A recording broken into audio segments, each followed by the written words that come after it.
नवी मुंबई के नामी गिरामी ज्वेलर्स को लगाया लाखों का चूना।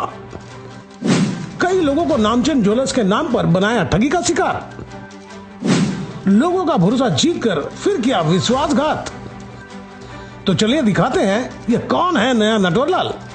नवी मुंबई वासी रेलवे स्टेशन के पास रघुलीला मॉल में बॉबी चौमेनो इंटरनेशनल ज्वेलरी शॉप है, जो लगभग एक दशक पहले खुला था, जो आज नवी मुंबई में जाना नाम बन गया है। किसी भी दिन इस शॉप में आप जाएं, कभी ऐसा नहीं मिलेगा कि दुकान में ग्राहक ना हो। यही वजह है कि यहाँ काम करने वाले कर्मचारी के पास बामुश्किल समय अपने लिए मिलता होगा, जिसकी वजह से यहाँ काम करने वाले कर्मचारी अपने काम के सिवा किसी और पर ध्यान नहीं दे पाते, जिसकी वजह से एक कर्मचारी ने बड़े ही चालाकी के साथ चौमेनो ज्वेलर्स को लाखों की चपत लगा दी।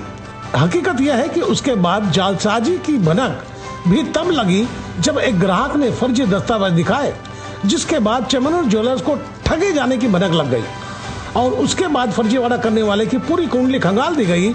तब चौमेनो ज्वेलर्स के मुखिया की भी नींद उड़ गई, क्योंकि जैसे जैसे ठग के कारगुजारी की तफ्तीश हुई, ठगी के शिकार बने लोगों की फहरिस्त लंबी होती चली गई और रुपयों के आंकड़े लाखों में बढ़ते चले गए, जिसके बाद नवी मुंबई वासी पुलिस थाने में ठग के खिलाफ FIR दर्ज करवा दी गई।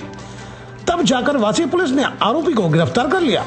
आपको बता दें कि पकड़े गए ठग की तस्वीर को चौमेनो ज्वेलर्स में काम करने वाले तमाम ब्रांच के कर्मचारियों तक भेजी गई, ताकि पता चले कि उनकी यहाँ भी इस ठग ने किसी को चपत तो नहीं लगाया। जिसके बाद जैसे जैसे लोगों को यह ज्ञात हुआ, तब ठगी के शिकार बने लोगों ने नवी मुंबई के 4-5 पुलिस थाना में अपने आप को ठगे जाने की फरियाद दिए हुए हैं।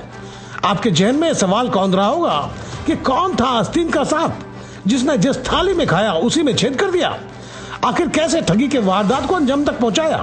तो चलिए हम आपको विस्तार से पकड़े गए आरोपी के विषय में जानकारी देते हैं। बाला मुरली मेनन सेल्स ऑफिसर के पोस्ट पर कार्यरत था और फर्जी दस्तावेज के जरिए वह चौमेनो ज्वेलर्स को ठगी का शिकार बना दिया।